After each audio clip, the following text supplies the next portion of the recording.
So Blender or the target application needs to be open for this to work, and then you launch the Quixel Bridge and you pick your asset and you click on it and it just goes and sends it over, which is just so cool. Let me go and try it with a food item. So they have 2D assets, 3D assets, and I'm gonna look under 3D assets, food. Let's go try the donut because that's just so exciting. So these are all scanned assets here. I think I've already downloaded the donut here. So you go and click that, you pick the resolution that you need. So we have 4K and 2K. So I'm going to go stick with a 4K donut here.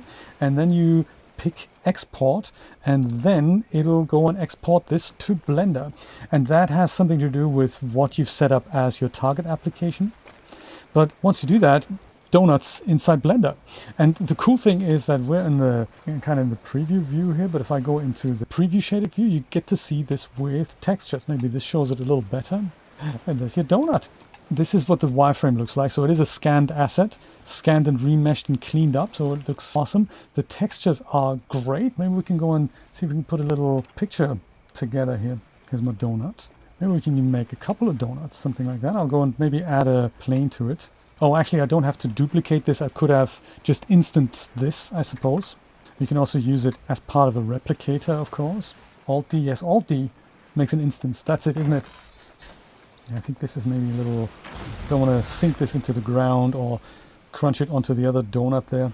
And then we maybe rotate this guy around that way. A little bit more room, perfect. So light-wise, if we were to go and do this in cycles with GPU, and then we can play around with the light and then, you know, assemble your scene with Quixel assets. And there's one other thing I wanted to show you in a second that has to do with assets that come with a displacement map. So in here we have geometry, metallic, and also, what's it called here? Roughness. There we go. Roughness, make it less rough. Yeah, there we go. And do we get good light? No, we have rubbish light. We have one light. Light is here. Okay. I might just go and make my own light.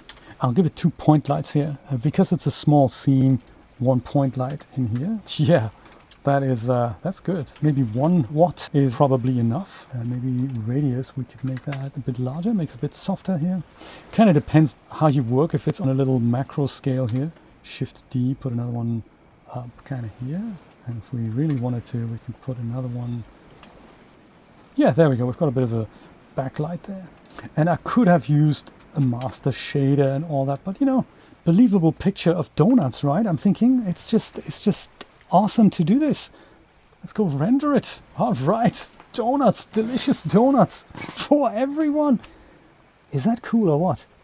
I could also subdivide them, I suppose. I'm seeing a bit of a harsh geometry. They look very low resolution, but if I go and put a little subdivision surface modifier, I think I may have to go and do this on both donuts because one is instanced, the other one isn't. Subdivision surface modifier. Does that work? Certainly looks better. I love it. And now we can do and put sprinkles on this and do better icing and all that. Let me go make it 4K here to really crank it up. But yeah, very cool. I didn't know you could do that and that the bridge was just so cool. I mean, that's amazing. The license for Quixel is that because it's an Epic company, all the content in the Quixel Megascans Library are free to use if you're using them in Unreal Engine. So you don't have to pay anything if your target project is made with Unreal Engine. And I think by target project, they actually mean distributable 3D project. So if you have an interactive experience that you want to share with somebody and you package an Unreal Engine project and you share that with people, I think that is what they mean. I think if you render these things out in 2D, I'm not sure what the license is.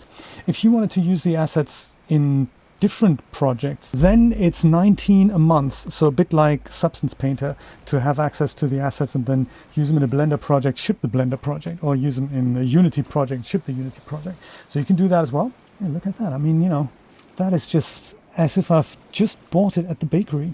And it's a one click to bring these things in. That is what I found so impressive. I gotta say, that is what I found so super impressive.